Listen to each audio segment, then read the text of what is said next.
فرماتا ہے کہ انا انزلناہ فی لیلۃ القدر، بے شک ہم نے اس قرآن کو شب قدر میں نازل کیا۔ وما ادراک ما لیلۃ القدر، اور آپ کو کیا معلوم کہ شب قدر کیا ہے؟ لیلۃ القدر خیر من الف شہر، شب قدر 1000 مہینوں سے بہتر ہے۔ تنزل الملائکۃ والروح فیہا باذن ربہم من کل امر، فرشتے اور روح اس میں اپنے رب کے اذن سے ہر حکم لے کر اترتے ہیں۔ سلام ہی حتی مطلع الفجر، وہ صبح روشن ہونے تک سلامتی کی رات ہے۔ حضور نبی کریم صلی اللہ علیہ وآلہ وسلم نے ارشاد فرمایا، شب قدر کو جبرائیل امین فرشتوں کے جھرمٹ میں زمین پر اتر آتے ہیں۔ وہ ہر اس شخص کے لیے دعائیں مغفرت کرتے ہیں جو کھڑے بیٹھے کسی بھی حال میں اللہ رب ذوالجلال کو یاد کر رہا ہو۔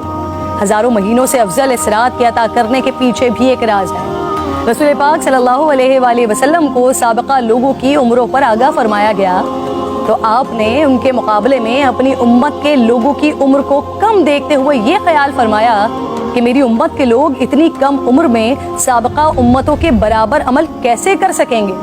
بس آپ صلی اللہ علیہ وآلہ وسلم کو لیلۃ القدر عطا فرما دی، جو 1000 مہینوں سے افضل رات ہے۔ لیکن وہ رات کون سی ہے؟ اس عظیم رات کو کہاں تلاش کیا جائے؟ اس پر رسالت مآب صلی اللہ علیہ وآلہ وسلم نے فرمایا، لیلۃ القدر کو رمضان کے آخری عشرے کی طاق راتوں میں تلاش کرو۔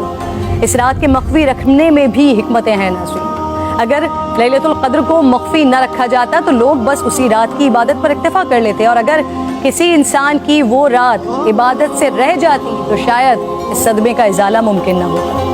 ایک وجہ یہ بھی بتائی جاتی ہے کہ اللہ تعالیٰ کو بندوں کا رات کے اوقات میں جاگنا بے حد محبوب ہے، اس طرح بندے 5 طاق راتوں میں جاگ کر اپنے رب کو منا سکیں۔ اور ایک وجہ گناہگاروں پر شفقت بھی ہو سکتی ہے، کیونکہ اگر علم کے باوجود اس رات میں گناہ سرزد ہوتا تو اس سے لیلۃ القدر کی عظمت مجروح کرنے کا جرم بھی لازم آتا۔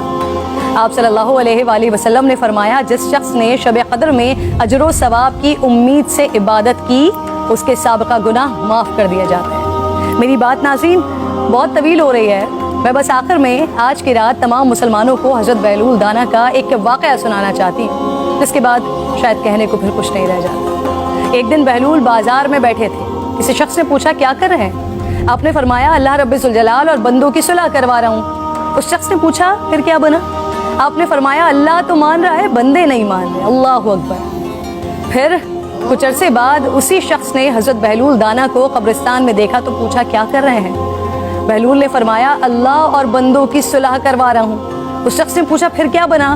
آپ نے فرمایا کہ بندے تو مان رہے ہیں لیکن آج اللہ نہیں مان رہا۔ آنکھ بند ہونے سے پہلے منا لیں اس رب کو۔